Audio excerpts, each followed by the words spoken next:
సోదరుడు రాకేష్ క్రిస్టఫర్ గారి మీద ఒక క్రిస్టియన్ మైనారిటీ కమ్యూనిటీకి సంబంధించిన సోదరుడు ఆయన మీద రెహమత్ నగర్లో జరిగిన ఈ దాడిని నేను పూర్తిగా ఖండించడమే కాదు, ఆయనకి జరిగిన ఈ దాడికి బాధ్యత కూడా ఖచ్చితంగా కాంగ్రెస్ పార్టీయే వహించాల్సి ఉంటుంది. ఎన్నికల్లో కొన్ని ఎన్నికలు గెలుస్తాం, కొన్ని ఎన్నికలు ఓడిపోతాం. ఎన్నికలు జరిగినంత కాలం ఎవరి పార్టీకి వాళ్ళు ప్రచారం చేసుకుంటాం.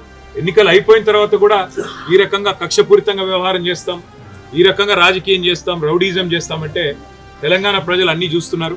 తగిన సందర్భంలో తగిన విధంగా బుద్ధి చెప్తారు. నేను తమ్ముడు రాకేష్ క్రిస్టఫర్ గారికి, వారి కుటుంబానికి, వారి శ్రీమతికి, వారి కూతురికి, వారి కుమారుడికి, వారి తండ్రి గారికి అందరినీ కలిసినాము. విష్ణువర్ధన్ రెడ్డి గారు, సునీత గారు, కౌశిక్ రెడ్డి గారు, అట్లాగే మా నాయకులు అందరం కూడా కలిసి, మా కార్పొరేటర్లు అందరం కూడా కలిసి ఆ కుటుంబానికి ధైర్యం చెప్పడానికి, ఎన్నికలు మా కుకట్పల్లి ఎమ్మెల్యే కృష్ణారావు గారు అందరం కూడా వచ్చి వారికి ధైర్యం చెప్పే ప్రయత్నం చేస్తా ఉన్నాం.